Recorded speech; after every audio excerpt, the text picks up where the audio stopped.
आज fourth lecture start करते हैं, ये है ना हिस्ट्री, मॉडर्न हिस्ट्री का चौथा लेक्चर है, जिसमें हम लोग अभी स्टार्ट किए हुए हैं आधुनिक भारत का इतिहास। आज फोर्थ लेक्चर में हम लोग देखेंगे, चौथा लेक्चर में क्या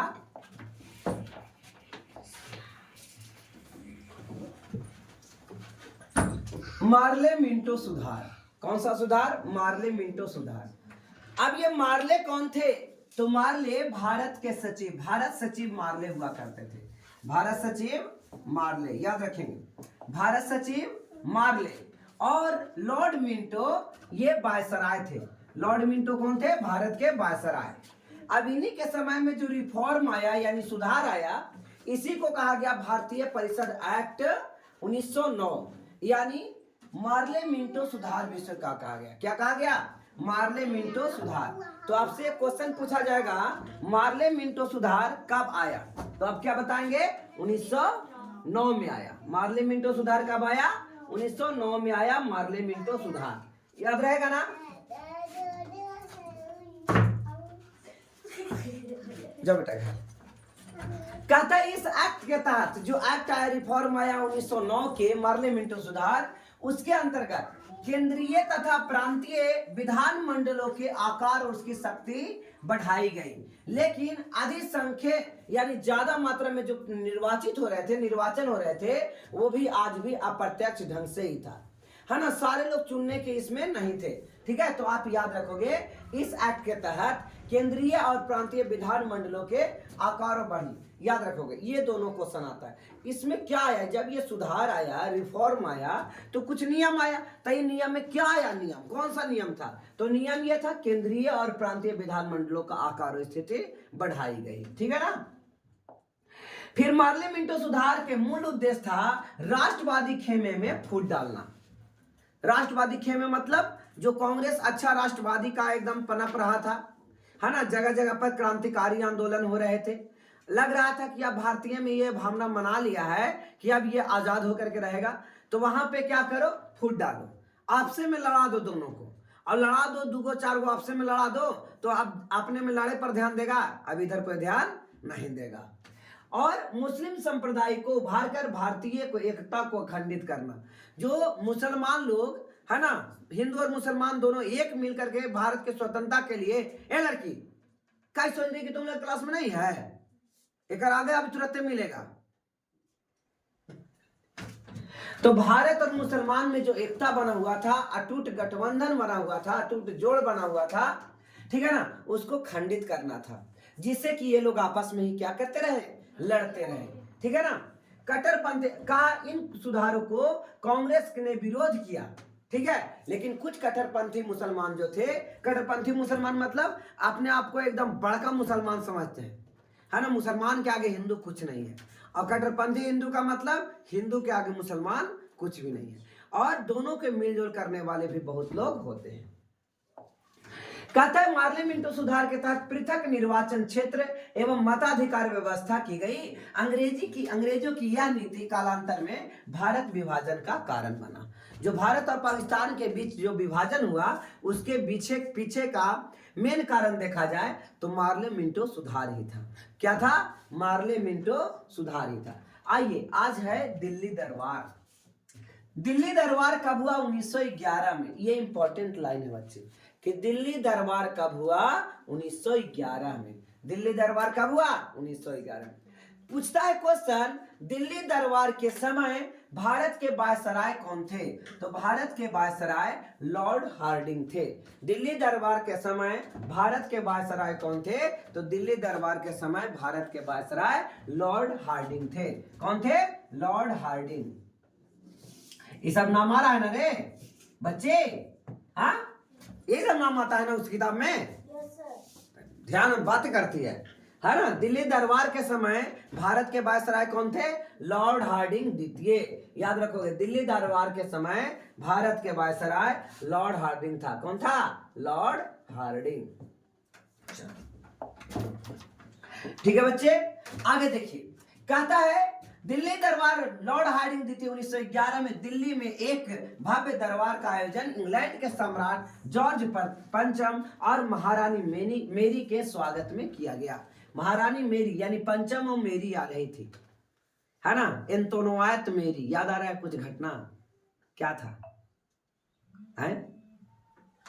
एंतोनोवायत मेरी याद आ रहा है घटना, क्या था?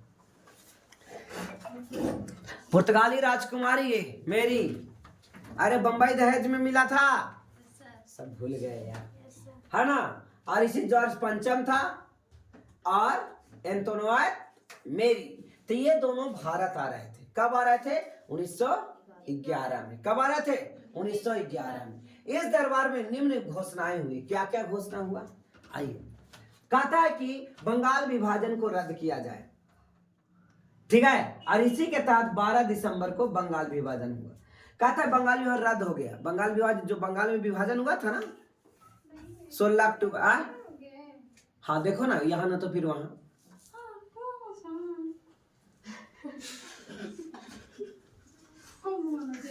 दो ना इम्पोर्टेंट कॉल है था, कहाँ पढ़ाएंगे, बुढ़ू कल रहेंगे, वीडियो देखेंगे, ठीक है। तो इस प्रकार से मेरी कौन बनी थी? देखो वीडियो। तो इस प्रकार से बंगाल, पहला पॉइंट क्या रहा कि बंगाल विभाजन को रद्द कर दिया जाए। जो बंगाल विभाजन हुआ था ना 1905 में, उसको रद्द किया जाए। बंगाली भाषी क्षेत्र को मिलाकर अलग प्रांत बनाया जाएगा। जो बंगाली भाषी क्षेत्र थे, बंगाल जो बोलते थे, उनके लिए अलग प्रांत बनाया जाएगा। यहीं पे बिहार को भी अलग किया गया था। सोचिए क्या आया मिलाने, है ना। बिहार को क्या किया गया? अलग किया। किससे अलग किया गया? बंगाल से अलग किया। कह रहा बिहार एक अलग राज्य बना जिसमें उड़ीसा भी शामिल था। उस समय बिहार और उड़ीसा दोनों शामिल था। बिहार से उड़ीसा अलग हुआ था 1936 में। कब अलग हुआ? 1936 में। लेकिन बंगाल से बिहार अलग हुआ कब? 1912 में। 11 में घोषणा हुआ और 12 में अलग हुआ। ठीक है ना बच्चे, याद रहेगा। आइए, राजधानी को कलकत्ता से दिल्ली हस्तांतरित करने की घोषणा, है ना, 12 दिसंबर 1911 को हुई। और राजधानी कब बनी? 1 अप्रैल 1912 को। इंपॉर्टेंट दोनों लाइन है कि नहीं, कि पहले इसी दिल्ली दरबार में ही राजधानी को परिवर्तन किया गया, है ना। कहां से कहां? कलकत्ता से दिल्ली। घोषणा कब किया गया? तो घोषणा किया गया दिसंबर 1911 में। और लागू कब से हुआ? तो 1 अप्रैल 1912 को, है ना। अब अगला जो हेडिंग आता है बच्चे, वो है कामागाटामारू प्रकरण। कामागाटामारू प्रकरण यानी कामागाटामारू एक जहाज था। कामागाटामारू क्या था? एक जहाज। 1914 की घटना है, ठीक है। देखिए, कामागाटामारू प्रकरण कनाडा में भारतीयों के प्रवेश से संबंधित विवाद था। भारतीयों को कनाडा में प्रवेश नहीं होने दिया जा रहा था, ठीक है। तो कामागाटामारू क्या है? यह एक जहाज था। इस जहाज में भारतीय व्यक्ति बैठे थे और वो जा रहे थे कहाँ? कनाडा, ठीक है ना। कनाडा के वैंकूवर में तो जा रहे थे, लेकिन वहां किसी को घुसने नहीं दिया, ठीक है। तो कामागाटामारू याद रहेगा। ये घटना कब की है? प्रथम विश्व युद्ध के समय की घटना है, ठीक है ना। आइए, कनाडा सरकार ने ऐसे भारतीयों को अपने यहां प्रवेश से वर्जित कर दिया जो सीधे भारत से नहीं आते थे, जो सीधे भारत से नहीं आते थे। कह रहा है कि जैसे दूसरा देश से होके आ रहा है ना, तो ऐसा को कनाडा एंट्री नहीं देता था, डायरेक्ट भारत से आते। फिर जगह कनाडा सरकार ने ऐसे भारतीयों को अपने यहाँ मतलब कनाडा में प्रवेश वर्जित कर दिया जो सीधे भारत से नहीं आते थे। जो सीधे से भारत से नहीं आते थे उसको ये लोग वर्जित रखते थे, यानी नहीं घुसेगा। जब भारत से होके, हाँ, भारत से डायरेक्ट जाएगा तो वहां मतलब जा सकते हैं। आइए, कहता है नवंबर 1913 में कनाडा के सर्वोच्च न्यायालय, जैसे हमारे यहाँ सुप्रीम कोर्ट है वैसा ही सुप्रीम कोर्ट कहाँ है? कनाडा में भी होगा, ठीक है ना। 1913 में ऐसे 35 भारतीयों को कनाडा में प्रवेश से करने की अनुमति प्रदान कर दी जो सीधे भारत से नहीं आए थे। जो सीधे भारत से नहीं आए थे ऐसे लोगों को, है ना, डायरेक्ट एंट्री दे दिया। कनाडा के सर्वोच्च न्यायालय ने इस निर्णय से उत्साहित सिंगापुर के भारतीय मूल के एक व्यापारी जिसका नाम था गुरदत्त यानी गुरुदत्त सिंह को कामागाटामारू नामक जहाज को किराए पर लेकर दक्षिण पूर्व एशिया करीब 376 यात्रियों को बैठाकर कनाडा के बंदरगाह में बैकवर्ड की ओर प्रस्थान किया। यानी कनाडा ला रहा था। कहां से ला रहा था? सिंगापुर से। सिंगापुर के ये भारतीय मूल के व्यापारी थे, ठीक है ना, सिंगापुर के भारतीय मूल के व्यापारी थे और ये जहाज किराया पर ले लिया। जहाज क्या किया? किराया पर ले लिया, जिसका नाम क्या था? कामागाटामारू। इसमें कितने लोग, ये एक बार क्वेश्चन पूछा हुआ है कि इसमें कितने लोग सवार थे, तो इसमें 376 लोग थे। कितने लोग थे? 376 लोग। जहाज के बैकवर्ड पहुंचने से पूर्व कनाडा सरकार ने पुनः प्रवेश पर प्रतिबंध लगा दिया, यानी कि अब यहां नहीं एंट्री मिलेगा। तट पर पहुंचने के बाद कनाडा की पुलिस ने भारतीयों की घेराबंदी कर उन्हें देश घुसने से मना कर दिया, यानी एंट्री नहीं दिया। समझ में आ रहा ना? दैट्स मींस कनाडा में नहीं घुसने दिया। यात्रियों के अधिकार लड़ाई लड़ने हेतु कौन कौन थे? हुसैन रहीम, बलवंत सिंह, सुहन लाल पाठक की अगुवाई में शोर कमेटी का गठन हुआ। तटीय समिति यानी शोर के, हाँ रख लो,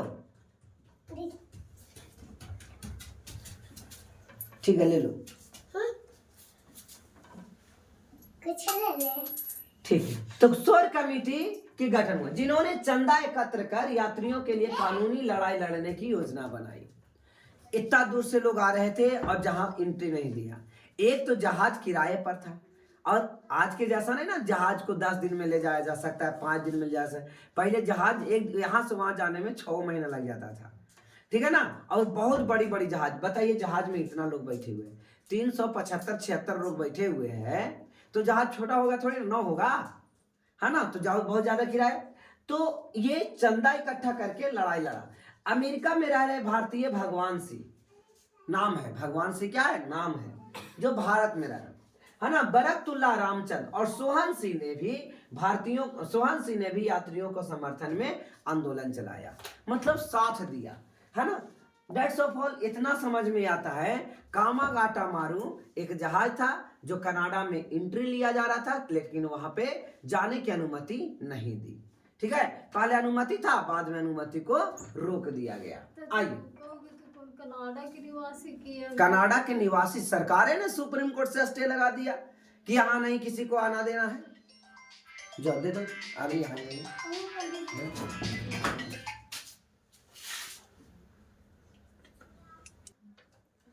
कहता है कनाडा सरकार के सख्त रवैये के कारण, है ना, एंट्री नहीं दिया तो सख्त रवैया था ना। कामागाटामारू जहाज वैंकूवर की जल सीमा को छोड़ना पड़ा, यानी वैंकूवर से अब कनाडा से लौटना पड़ा बिना यात्री को उतारे ही। और 14 है, खतरनाक समय है ना। कहता है जहाज के याकोहामा जापान में पहुंचा है। पहुंचने से पूर्व प्रथम युद्ध प्रारंभ हो गया। आप बताइए, है ना। तो ये इतना ज्यादा इंपॉर्टेंट क्यों हुआ? अगर ये भारतीय वहां एंट्री ले लेते तो इनको तो कोई दिक्कत नहीं होता, ठीक है ना। तो यहां पहुंचने से पहले ही प्रथम विश्व युद्ध प्रारंभ हो गया। आइए, कहता है भारत की ब्रिटिश सरकार की इन जहाज को सीधे कलकत्ता लाने का आदेश दिया। कहा कि चलो वहां नहीं आए, डायरेक्ट अब उसे कलकत्ता लाओ। उस जहाज को कहां लाओ? कलकत्ता लाओ। जहाज के बजबज, यानी कलकत्ता में एक जगह है बजबज, कलकत्ता में एक जगह क्या है? बजबज। पहुंचने पर यात्रियों और पुलिसों के मध्य झड़प हुई, जिसमें 18 यात्री मारे गए, है ना। अब समझ में आया ये क्यों कहानी में आ गया? एक जहाज से कहानी में क्यों आ गया, इसके पीछे रीजन समझ में आया कि कहता है पुलिस और उसी यात्री के बीच लड़ाई हो गया, जिसमें 18 यात्री मारे गए, है ना। लग रहा है कि जैसे आम आदमी हो गया। और 202 को जेल में डाल दिया गया, है ना। एक तो वहां एंट्री नहीं दिया, जब यहां आया तो यहां भी लड़ाई झड़प हो गया दोनों में। अब आइए, खत्म हो गया, जेल हो गया, खत्म हो गया, है ना। कामागाटो प्रकरण समाप्त। कामागाटामारू प्रकरण समाप्त। तो याद रहेगा, वैंकूवर याद रहेगा। वैंकूवर कहाँ है? कनाडा। और जापान के पहुंचा था याकोहामा पर, है ना। याकोहामा जापान के पास जैसे ही पहुंचा वैसे ही प्रथम विश्व युद्ध स्टार्ट हो गया। है ना, अंग्रेजों ने आदेश दिया कि इस बंदर अति कहाँ लाया जाए, जहाज को कलकत्ता लाया जाए। कलकत्ता के कौन सा जगह पे, बजबल, यहाँ पे लड़ाई हुआ बहुत। आइए कांग्रेस का लखनऊ अधिवेशन है ना 1916, बहुत इंपॉर्टेंट घटना है बेटे। 1916 गरम दल और नरम दल में बंटवारा कब हुआ था, 1907 में। सूरत अधिवेशन, सूरत अधिवेशन 1907 में। कहता है 1916 के लखनऊ में हुए कांग्रेस के अधिवेशन की अध्यक्षता अंबिका चरण मजूमदार ने करा था। किसने किया था, अंबिका चरण मजूमदार ने किया। किसने किया, अंबिका चरण मजूमदार ने किया था। यह अधिवेशन दो घटनाओं के कारण महत्वपूर्ण साबित हुआ। देखिए क्या क्या कहता है कि कांग्रेस के दोनों दल मतलब नरम दल और गरम दल फिर से एक हो गए। तो बढ़िया ये रहा, यानी 1907 में सूरत अधिवेशन में लोग अलग हो गए और लखनऊ अधिवेशन में एक में मिल गए। ठीक है, अब यहाँ पे क्वेश्चन ये उठता है कि मिलाने में किसका योगदान रहा। कहता मुस्लिम लीग और कांग्रेस के मध्य एक समझौता हुआ, बहुत बढ़िया हो गया दोनों के भी।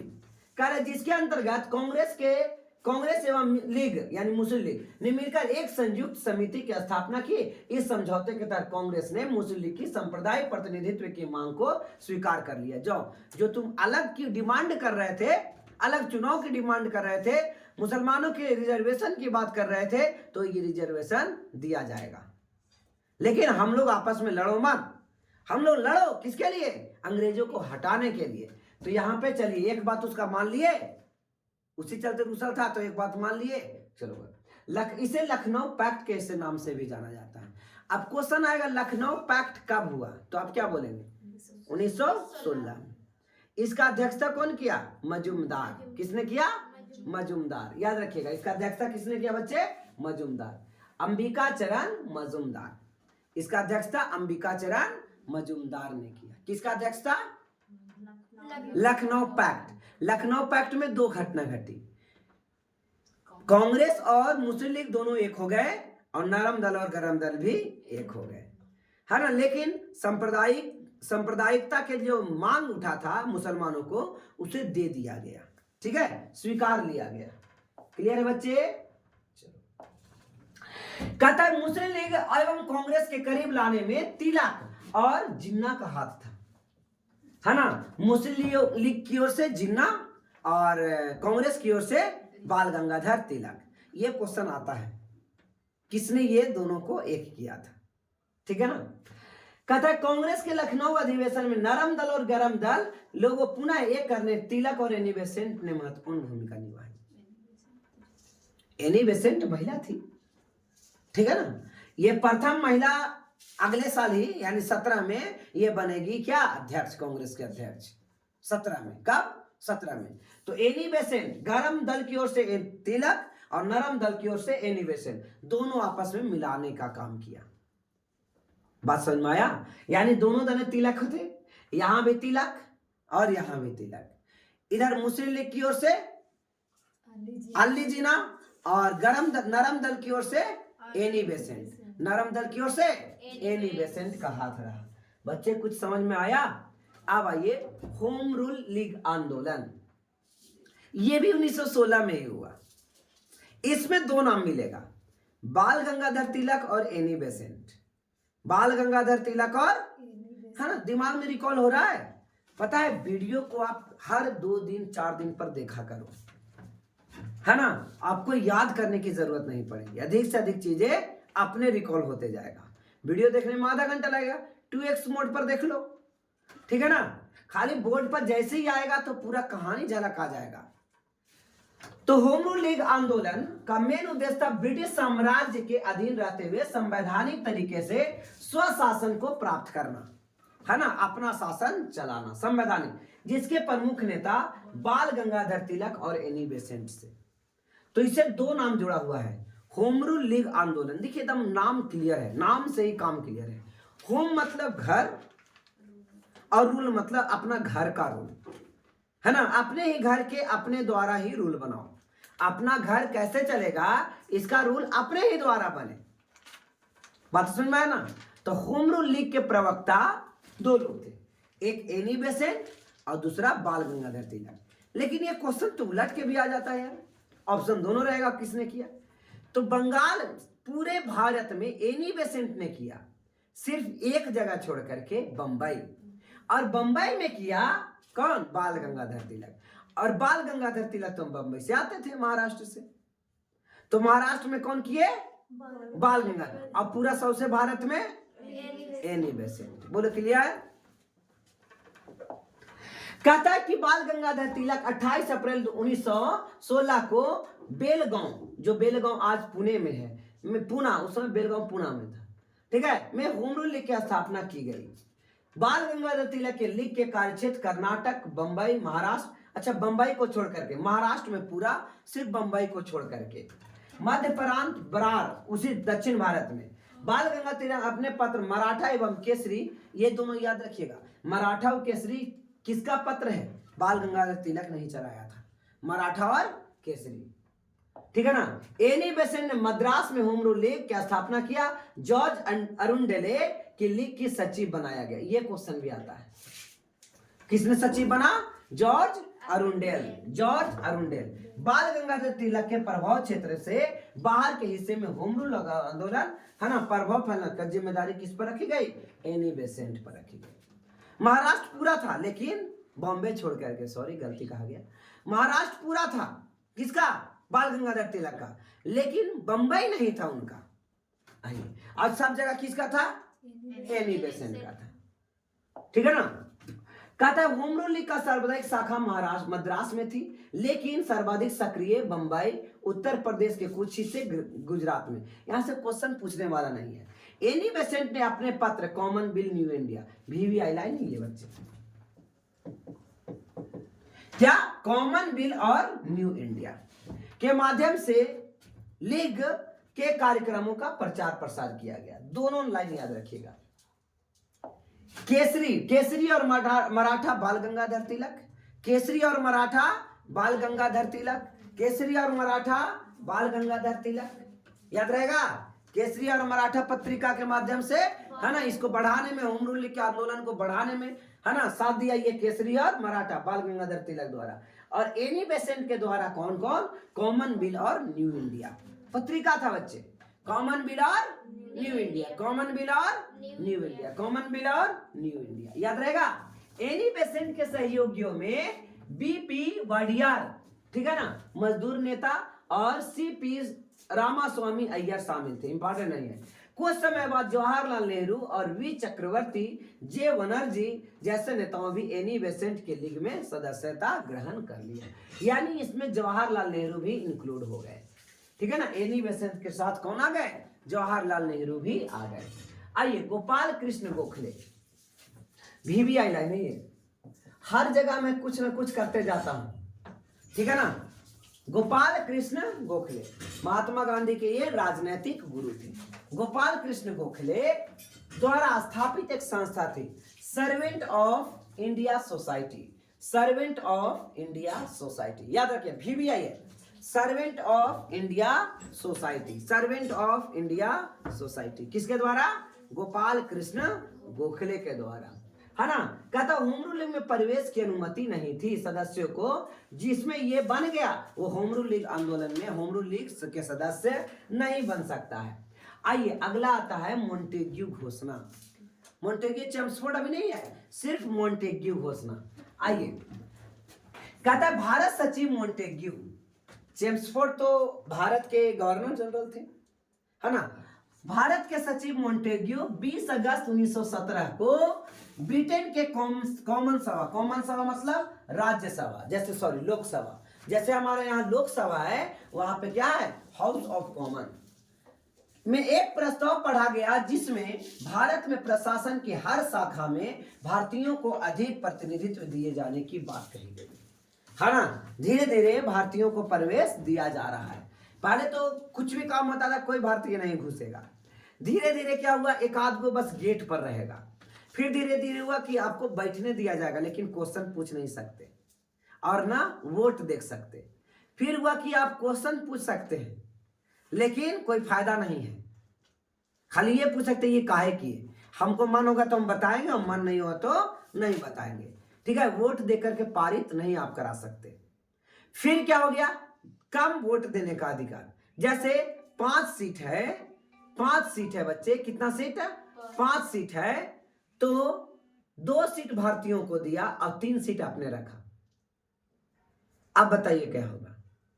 अगर भारतीय नियम भी बनाना चाहे तो बनेगा, 2 बहुमत मिलेगा, 2 कह रहा है कि होना चाहिए और 3 कह देगा कि नहीं होना चाहिए, तो गया।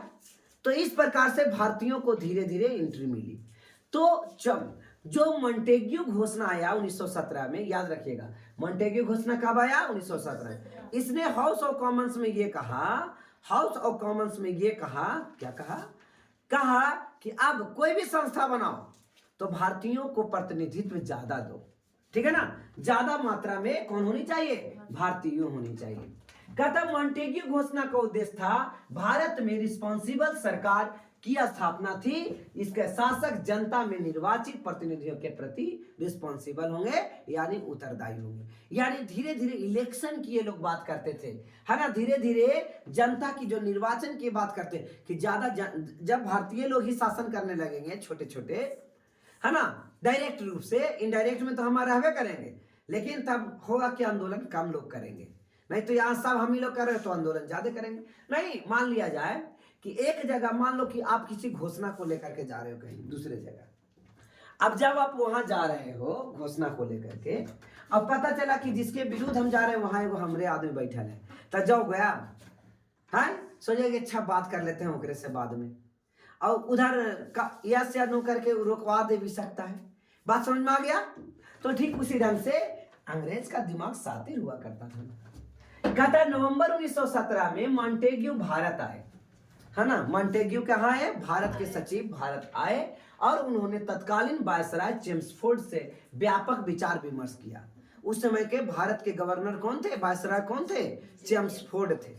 हम लोग लगातार याद करते आ रहे हैं बच्चे। सबसे पहले आपने देखा कर्जन, कर्जन के बाद क्या देखा? लॉर्ड मिंटो, लॉर्ड मिंटो के बाद चेम्सफोर्ड, हाँ, उसके बाद कौन था? हार्डिंग, हार्डिंग द्वितीय, मिंटो के बाद हार्डिंग द्वितीय, हार्डिंग द्वितीय के बाद चेम्सफोर्ड, लॉर्ड चेम्सफोर्ड, है ना? लगातार देख रहे हैं ना? व्यापक विमर्श के बाद 1909 में मॉन्टेग्यू चेम्सफोर्ड रिपोर्ट जारी किया गया, 1919 में। तो आपको 10 साल के बाद ये आया, है ना? 9 में आया था मार्ले मिंटो रिफॉर्म, और 10 साल के बाद 1919 में क्या आया? Montagu Chelmsford reform. वहां मार्ले सचिव थे और मिंटो वायसराय। यहाँ सचिव कौन है? मॉन्टेग्यू सचिव है और चेम्सफोर्ड वायसराय है। एकदम लग रहा है ना उसी के जैसा? 10 साल के बाद रिपीटेशन। इस रिपोर्ट को 1919 के भारत शासन अधिनियम के नाम से भी जाना जाता है। क्या जाना जाता है? भारत शासन। आज का क्लास बहुत इंपॉर्टेंट रहा, है ना? जिसमें आपने कामागाटा मारू प्रकरण के बारे में देखा, दिल्ली दरबार बिहार का अलग, है ना? इसके अलावे हमने और क्या देखा? बहुत इंपॉर्टेंट, मार्ले मिंटो सुधार देखे, मॉन्टेग्यू रिफॉर्म आया, फिर मॉन्टेग्यू आगे घोषणा आया, फिर मॉन्टेग्यू चेम्सफोर्ड रिफॉर्म भी आया। कहता है कि मॉन्टेग्यू घोषणा का उदारवादियों ने भारत के मैग्ना कार्टा की संज्ञा दी, यानी लगा उदारवादियों के अब ज्यादा कुछ एंट्री मिल रहा है। नहीं, कैसे? मॉन्टेग्यू ने क्या कहा था? वहां पास करवा के आया था कि अधिक से अधिक लोग अब भारतीय होंगे, और जब ये चीज सुनाया गया तो बहुत भारतीय लोग गदगद हो गए, है ना? कि कम से कम अब बातें को समझने का तो अधिकार हमको मिला ना। कहता, लेकिन कारण क्या था? प्रथम विश्व युद्ध में भारत के प्रथम विश्व युद्ध में भारत को कहा दिया गया था कि हम ये युद्ध जीत जाएंगे तो भारत को आजाद कर देंगे। लेकिन आजाद करवाया? चलो आजाद नहीं करवाया, लेकिन एंट्री तो थोड़ा दे दिया ना। लेकिन कहा था कि हम इतना कर देंगे, अब कर रहा है इतना। कहा कि 5 घंटा क्लास लेंगे और ले रहे हैं 5 मिनट। तो उसके अनुसार कुछ हुआ बच्चे? बातें कुछ समझ में आया? ठीक है ना? तो इसको मैग्ना कार्टा कहा जाएगा। फिर भी लगा बहुत दिन से क्लास नहीं चल रहा है, कभी चलने का सवाल न था, आज आधा घंटा क्लास चला तो कम नहीं है, तो इसलिए उसको भी क्या कर दिया? मैग्ना। 1919 के सुधार को लेकर कांग्रेस में उत्पन्न मतभेद के कारण कांग्रेस में द्वितीय विभाजन हो गया, है ना? आपस में क्यों? उदारवादी तो खुश हो गए, लेकिन गरम दल वाला खुश होगा, उग्रवादी वाला वो कहा था कहा था कि भारत को आजाद कर देंगे विश्व युद्ध जीत जाएंगे। तो 18 में तो विश्व युद्ध जीत गया और 9 में कुछ थमा दिया। ले लो इतना सुन, है ना, पूरा चाहिए। हरा तो से नहीं चलेगा, हम चले फिर पहला ही हम ठीक थे। ठीक है, तो एक बार फिर से 1919 में अलग थलग पड़ गया। कहता 1918 में सुरेंद्र नाथ बनर्जी के नेतृत्व में कांग्रेस के उदारवादी नेताओं ने मॉन्टेग्यू सुधारों को स्वागत किया। ठीक है, और अखिल कांग्रेस के अलग होकर कांग्रेस से अलग होकर अखिल भारतीय उदारवादी संघ की स्थापना किया। ये इंपॉर्टेंट लाइन है बच्चे। अखिल भारतीय उदारवादी संघ की स्थापना सुरेंद्र नाथ बनर्जी ने किया। किसने किया? सुरेंद्र नाथ बनर्जी ने किया।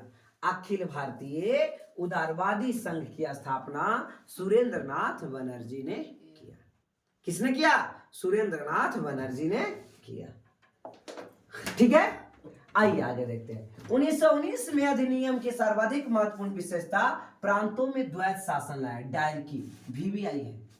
प्रांतों में द्वैत शासन कब लगाया गया? 1919। कितना बार एग्जाम में क्वेश्चन आया है, प्रांतों में द्वैत शासन कब लगाया गया?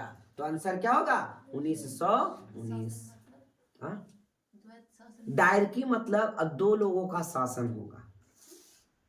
द्वैत शासन मतलब 2 लोगों का शासन होगा, प्रांतीय स्तर पर और केंद्रीय स्तर पर। देखते हैं, इस अधिनियम में 1919 के द्वारा भारत में पहली बार लोक सेवा आयोग की स्थापना का प्रावधान है ना। लाइन VVI है, समझ में आ रहा है बच्चे कि लोक सेवा आयोग की स्थापना का प्रबंध सबसे पहले कब हुआ? 1919 में। 1919 के अधिनियम के 10 वर्ष बाद समीक्षा हेतु एक वैधानिक आयोग की नियुक्ति कर और कालांतर में यही आयोग आया था, साइमन कमीशन, साइमन आयोग। 10 साल पर आना था, लेकिन ऐसा घटना घट रहा था, हमारे यहाँ जैसे 2 पार्टियां कितना मजबूत है, कांग्रेस और बीजेपी। वैसा ही वहां में इंग्लैंड में भी 2 पार्टियां थी, एक लिबरल पार्टी था, एक लेबर पार्टी था। ठीक है, और लिबरल पार्टी का सरकार चल रहा था उस समय, और लेबर पार्टी का सरकार लग रहा था लिबरल पार्टी को कि अगला बार हम हार जाएंगे, अगला बार चुनाव क्या करेंगे, हम हार जाएंगे। और जैसे ही हम हार गए, अब चला जाएगा सत्ता किसके हाथों में? लेबर पार्टी के हाथों में। और लेबर पार्टी के हाथों में जाएगा, ये भारत के तुरंत से आजाद करा देगा, है ना। ये ऐसा ऐसा कानून बना के भेज देगा, ऐसा ऐसा कानून यहाँ से कि वो लोग को बहुत रैयत मिल जाएगा। इसलिए जो सुधार लाना था 10 साल बाद, वो ले आया ससुरा पहला ही 28 में। बताइए, 29 में लाना था ना, 9 में आया, फिर 19 में आया, 9 में आया, 19 में आया, और फिर क्या हुआ था? 29 में। लेकिन बताइए 29 में आया, आपको साइमन कमीशन 28 में आ गया था ना। 3 फरवरी 1928 को ही साइमन कमीशन भारत आ गई थी। ठीक है, इसको आना था कब? 29 को, 29 तारीख को, है ना, 1929 में। तो कहता है आगे चल करके यही आया, कालांतर मतलब बाद में। ठीक है, कहता है 1909 के अधिनियम में यह व्यवस्था की गई कि जिसमें मुसलमानों को पृथक निर्वाचन मंडल की सुविधा दी गई थी। बताइए ये पॉइंट था कि नहीं था? 1909 में मुसलमानों को अलग से, है ना, पृथक निर्वाचन दिया गया था। 1919 में इसका विस्तार किया गया, है ना। इसमें सिखों, गैर ब्राह्मणों को भी शामिल कर लिया गया, ब्राह्मण छोड़ के सबको शामिल कर लिया गया। ठीक है ना। आज का लेक्चर बस इतना है।